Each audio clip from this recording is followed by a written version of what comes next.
In this video, we're going to take a look at how we can import features from another DGN library.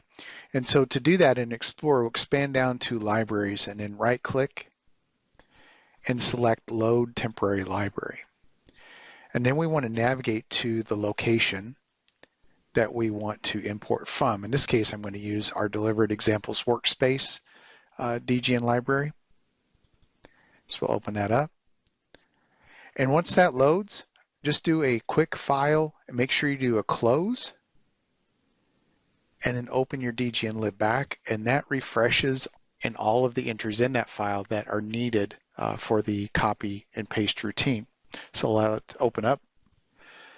Now that we've done our file close and reopen, we can see we have this entry here for our road feature definitions. And in this example, I'm going to copy over all of the corridor feature definitions. So I'm just going to right click on the folder itself.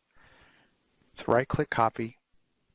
And then in my active DGNlib where I want these to be stored under feature definitions corridor, I'm going to select right click and paste.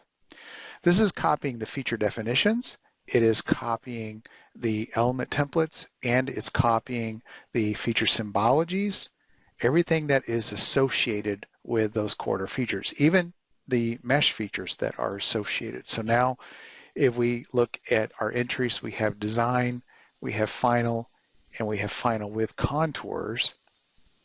And if we take a look, for example, at our feature symbologies, you will notice that it has created under modeling the top and bottom corridor mesh that it needed.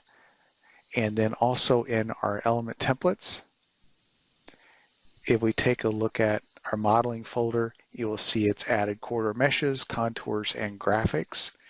And so just to take a look at one of these, all of the element templates are in there and they are properly set. So as a user, if you're wanting to set these corridor feature definitions up or any other feature definitions that you have something similar that you have in another environment, you can load those libraries, do the file close, come back in, and then copy paste those to your active DGN library, and it will set those all up for you. Now, one thing that you'll want to come back and do, for example, on your element templates, you'll want to go in and set the level symbologies to levels that you would actually have as part of your particular standards and not the standards from the file that you copied from.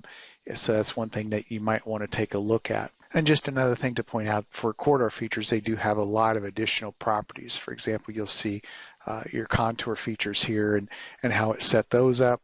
And so there are a lot of advantages to this copy process. Like I said, you can come in, copy feature definitions, you could copy annotation definitions or groups. There's a lot of different properties here you can copy once that particular library is loaded. So even though I've just shown how to copy feature definitions, you can copy from the other categories as well.